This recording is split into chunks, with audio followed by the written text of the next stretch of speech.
Bismillahirrahmanirrahim. Alhamdulillahi alamin. Wassalatu wassalamu ala nabiyyina Muhammadin wa ala alihi wa ashabihi wa man tabi'ahum bi ihsanin ila yaumiddin, amma ba'du. Alhamdulillah, insyaallah di video ini saya Muhammad Al-Farizi Yusuf, mahasiswa semester 6 di Prodi Ilmu Al-Quran dan Tafsir di Universitas Ibnu Khaldun Bogor. Di video kali ini saya akan sedikit menjelaskan mengenai ijaz, itnab, dan musawah. Video ini saya buat untuk memenuhi tugas ujian tengah semester mata kuliah ilmu ma'ani Al-Quran. Langsung saja kita masuk ke dalam muqaddimah, ya, pembukaan ilmu ma'ani, ya. Ilmu ma'ani ini adalah bagian daripada ilmu balaghah, ya, salah satu bagian dari ilmu balaghah, yang mana ilmu balaghah adalah ilmu yang memiliki kedudukan yang sangat tinggi dalam bidang tafsir Al-Quran, ya, dan merupakan sebuah syarat, ya, kecakapan atau penguasaan terhadap ilmu balaghah bagi calon mufassir adalah menjadi salah satu syarat utama. Dan dengan ilmu ini, ya, kemukjizatan Al-Quran yang ada di balik lafaz-lafaz Al-Quran, ya, bisa tersingkap, yang pada puncaknya menjadi jelas bahwa Al-Quran adalah kalam Allah dan bukan kalam manusia. Jadi dari ilmu ma'ani ini juga kita nanti akan mendapatkan i'jazul Quran, ya, kemukjizatan Al-Quran. Dan perlu difahami bahwa ijaz yang akan kita bahas di video ini dengan i'jaz itu berbeda, ya. Jika ijaz adalah salah satu bagian dari ilmu ma'ani, sedangkan i'jaz adalah berarti kemukjizatan Al-Quran, ya, yang merupakan salah satu kajian di dalam ilmu Al-Quran juga, ya. Namun berbeda dengan ijaz yang akan kita bahas di video ini. Baik, langsung saja kita masuk ke dalam pembahasan yang pertama, yaitu ijaz. Al-ijaz Al-Quran, ya, di sini memiliki pengertian al-bayanu 'anil ma'ani bi aqalli ma yumkinu min al-lafzi wa lahal ma'ani al-wasi'ah. Yaitu ijaz adalah ilmu yang mengungkap lafaz yang sedikit atau ringkas tetapi memiliki makna yang luas. Jadi ijaz Al-Quran adalah ilmu yang mengungkap suatu kalimat di dalam Al-Quran yang ringkas, ya, namun di dalam ringkasnya satu kalimat atau satu ayat tersebut memiliki makna yang sangat luas, ya. Nah, adapun pembagian ijaz, ya, itu memiliki dua cabang, ya, dua bagian.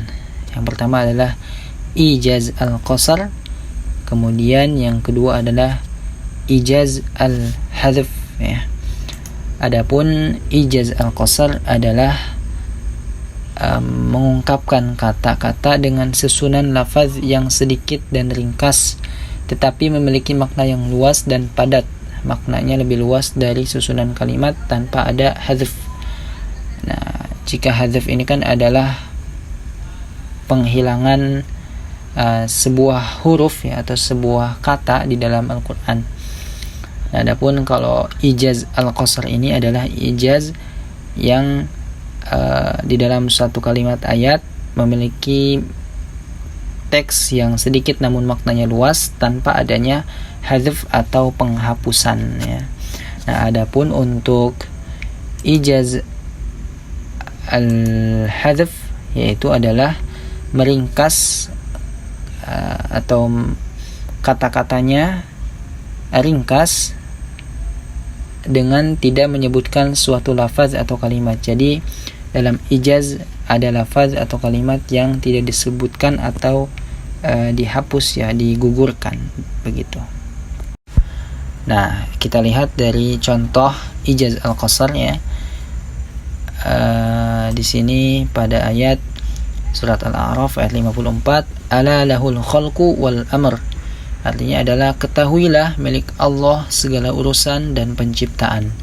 Di dalam kata al-khalqu ya, yang artinya penciptaan, dan kata al-amr yang artinya urusan, mengandung makna semua atau segala hal yang berkaitan dengan penciptaan makhluk ya. Dari kata al-khalq berarti semua yang berkaitan dengan penciptaan makhluk, yaitu langit, bumi, manusia, hewan, dan yang lainnya. Dan adapun di kata yang kedua adalah al-amr, maka semua yang mencakup dalam urusan Allah Subhanahu wa taala ya, meliputi kehidupan, kematian, ya, senang dan kebahagiaan, dan semuanya ya, yang mencakup dengan pada urusan Allah Subhanahu wa taala, maka disebut di sini adalah al-amr ya. Maka artinya adalah semua yang disebutkan tadi ya terkandung di dalam kata al-khalq dan al-amr. Di sini adalah ala lahul khalqu wal amr, ala lahul khalqu wal amr, ketahuilah milik dia ya, milik Allah lah segala urusan dan penciptaan. Jadi katanya sangat ringkas ya, namun memiliki makna yang sangat luas. Nah, adapun untuk contoh dari ijaz al-hadzf di sini ada di dalam surat Yusuf ayat 82. Was'alil qaryata allati kunna fiha. Di sini jika diartikan ya sesuai dengan konteks pada ayat ini adalah artinya bertanyalah kepada desa ya, yang pertama yang pernah kami diami. Nah, sebetulnya di sini ada kata ahlu ya. Jadi memiliki harusnya dibaca atau harusnya tertulis was'ali ahlul qaryah begitu. Bertanyalah kepada ahli atau penduduk desa yang pernah kami diami ya. Begitu seharusnya penulisannya. Namun di sini dihadzf ya, atau dihilangkan ya, tidak ditulis agar ya itu tadi namanya adalah ijaz al-hadzf ya, yaitu makna yang teks yang sedikit dengan adanya kata yang dihapus ya, namun memiliki makna yang luas ya. Di sini seharusnya was'alil qaryata allati kunna fiha, namun kemudian ahlunya dihilangkan ya, tidak ada, karena itu tadi untuk menyingkat atau mempersingkat pengucapan dan tidak adanya pemborosan kata ya, begitu. Kemudian kita masuk ke dalam pembahasan yang kedua, yaitu itnab al-Quran ya. Memiliki pengertian adalah ungkapan yang sangat panjang dari makna yang sangat pendek karena adanya tujuan ya, seperti menguatkan dan mengokohkan makna, menetapkannya serta memperjelas pengertian. Nah, itnab ini adalah lawan dari ijaz tadi. Jika ijaz adalah makna yang singkat namun teks yang singkat namun maknanya luas, adapun itnab ini adalah teksnya panjang namun maknanya pendek ya, maknanya ya, sangat pendek ya. Namun hal demikian bukan berarti pemborosan kata gitu, adanya pemborosan kata, tidak demikian. Itnab Al-Quran ini bertujuan untuk menguatkan perkataan ya, mengokohkan makna dan memperjelas pengertian. Nah, jika tadi ijaz itu hanya ada dua bagian ya. Nah, di itnab ini banyak macamnya ya. Kita bahas satu persatu. Yang pertama adalah sebagai penyebutan lafaz khusus setelah umum. Ya, jadi untuk menguatkan begitu ya. Di sini ada contohnya dari ayat Al-Baqarah ya 238, hafizu 'alas salawati was salatil wusta. Peliharalah segala salatmu ya. Peliharalah oleh kalian salat kalian, begitu ya, dan peliharalah salat wusta ya, atau salat asarnya. Para ulama tafsir ada yang mengatakan bahwa wusta di sini salat asar, salat zuhur, tapi yang kuat adalah maksudnya adalah salat asar. Nah, mengapa setelah disebutkan peliharalah oleh kalian salat kalian, begitu ya. Artinya 5 waktu itu Allah Subhanahu wa taala perintahkan untuk memeliharanya, untuk menjaganya. Namun kemudian disebutkan lagi ya, wassalatil wusta, seharusnya kan sudah mencakup di kata yang pertama. Ini memiliki pengertian bahwa salat asar atau salat wusta di sini memiliki keistimewaan tersendiri, begitu ya. Nah, di sini dijelaskan ayat itu dimaksudkan untuk mengingatkan bahwa sesuatu yang khusus, salat wusta, lebih utama daripada yang umum, sehingga keduanya memakai ungkapan yang berbeda dan seakan-akan merupakan sesuatu yang lain dari sebelumnya. Kemudian ya, macam itu nabi yang kedua adalah penyebutan lafaz umum setelah khusus.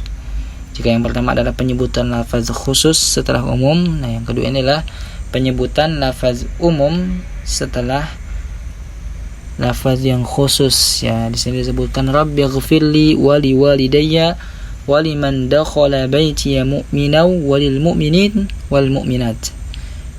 Ya, di sini di surat 71 ayat 28 ya. Ya Tuhanku, ampunilah aku, ibu bapakku, orang yang masuk ke rumahku dengan beriman, dan semua orang yang beriman, laki-laki dan perempuan ya. Yang pertama itu disebutkan lafaz yang umum ya. Orang yang masuk, semua orang yang masuk ke rumahku dengan beriman ya. Waliman dakhala baitiya mu'minan. Kemudian disebutkan lagi walil mu'minin wal mu'minat ya. Disebutkan secara khusus, yaitu orang-orang yang beriman dari kalangan laki-laki dan perempuan.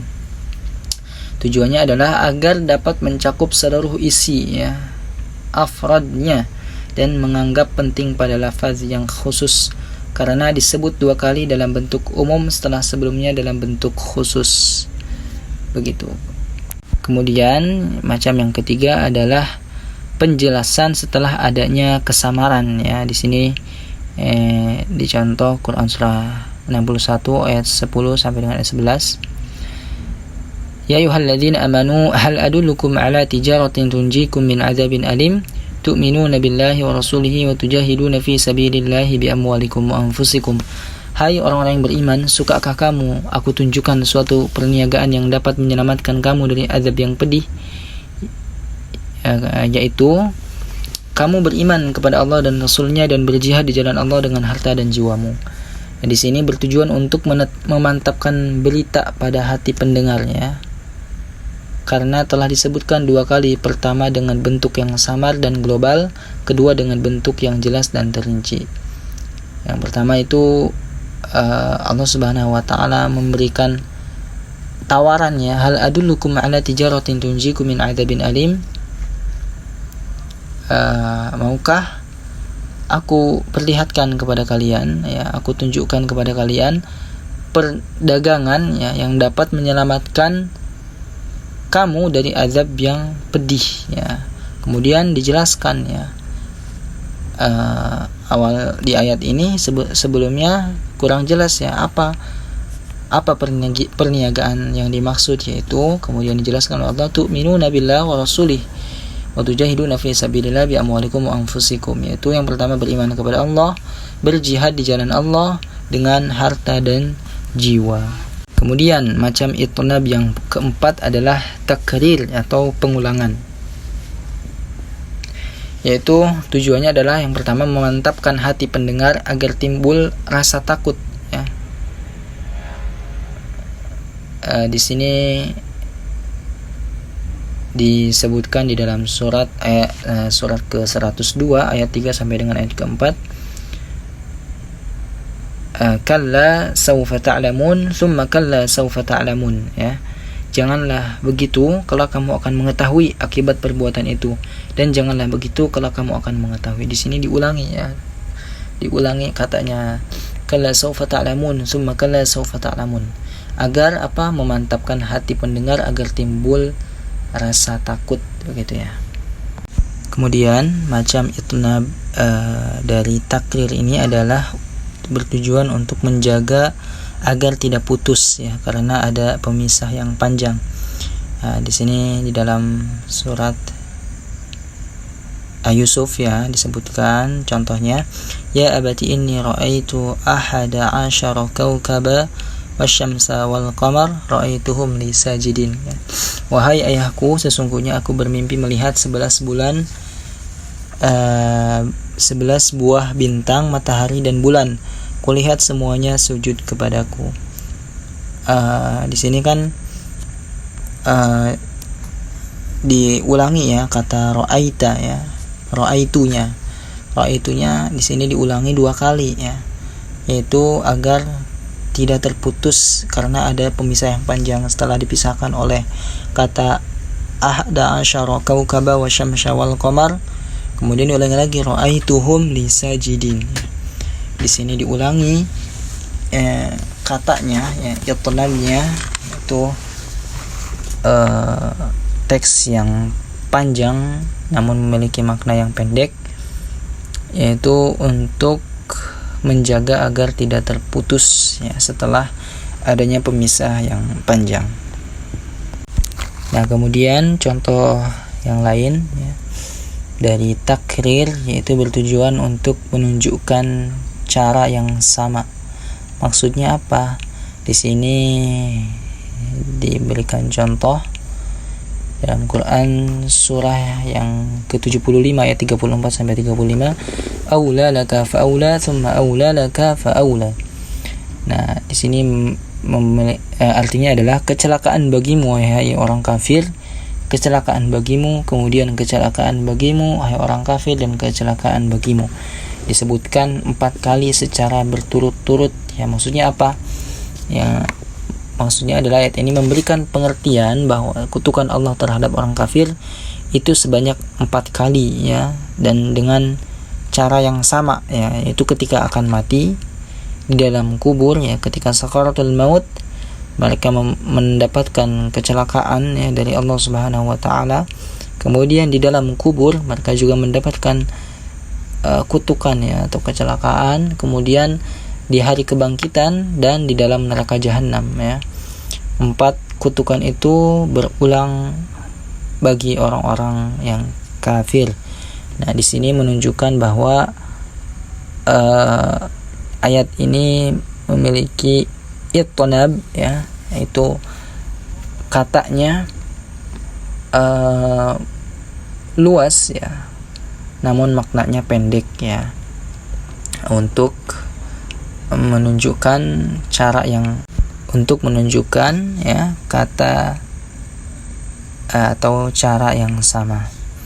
Kemudian lanjut kita bahas yang terakhir di sini adalah musawah Al-Qur'an ya. Nah, jadi jika ijaz dan itnab adalah saling bertolak belakang ya begitu, atau saling lawan kata, ijaz adalah itnab, maka musawah adalah tengah-tengahnya begitu. Jika tadi kita sudah bahas ijaz itu teks yang singkat namun makna yang luas, sedangkan itnab itu teksnya banyak gitu ya, atau teksnya luas namun maknanya singkat, sedangkan musawah itu di tengah-tengahnya ya. Di sini dijelaskan menurut Kamus Balaghah Al-Mu'jam Al-Mufassal fi Ulumi Al-Balaghah, fi'il sawa ya sama, itu artinya dengan fi'il syawa wasyai ya, maksudnya adalah menjadikan sesuatu menjadi sama. Sedangkan menurut Kamus Al-Wasit sawa'u bainahuma ja'alahuma yatamathilan ya wa yata'adilan, maksudnya adalah menjadikan keduanya sama atau sepadan ya. Sedangkan secara istilah yang dimaksud dengan al-musawah adalah mengungkapkan kata-kata yang sesuai antara lafaz dan maknanya, tidak lebih dan tidak kurang. Jika salah satu dari suatu lafaz dalam kalimat tersebut dikurangi atau dibuang atau tidak disebutkan, maka akan mengurangi maknanya.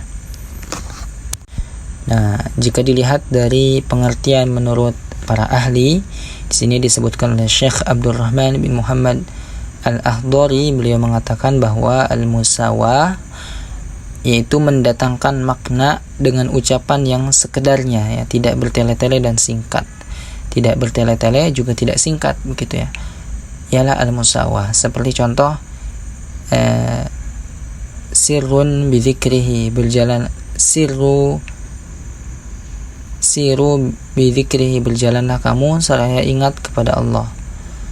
Kemudian menurut Syekh Abdul Muta'alli di dalam kitab Al-Balaghah Al-Aliyah, beliau menjelaskan musawah adalah pengungkapan yang kata-katanya sesuai dengan banyaknya inti pokok yang dimaksud.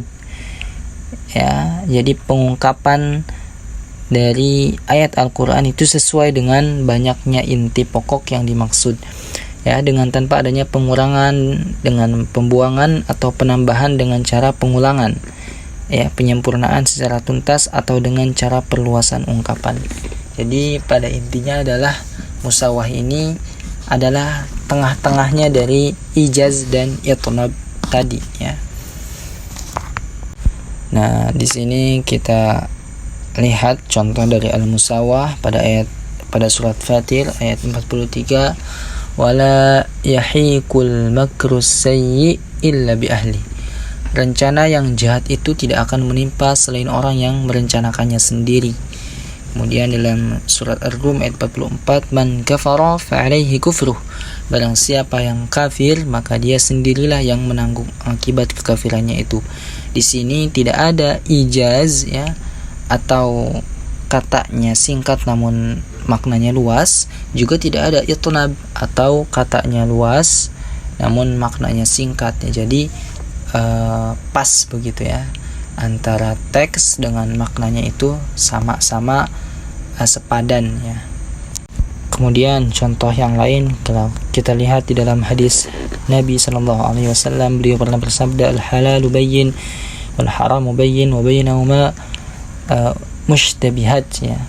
Yang halal itu jelas, yang haram itu jelas, dan di antara keduanya ada yang musyabbihat, ya.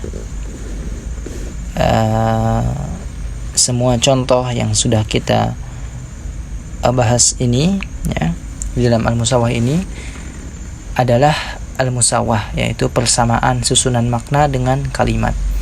Sehingga kalau salah satu dari susunan kalimat digugurkan, maka akan merusak makna kalimat tersebutnya.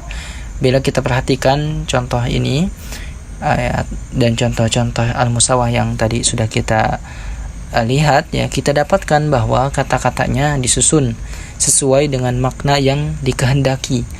Yang seandainya kita tambahi satu kata saja, niscaya tampak adanya kelebihan, dan bila kita kurangi satu kata saja, niscaya akan membuat rancu.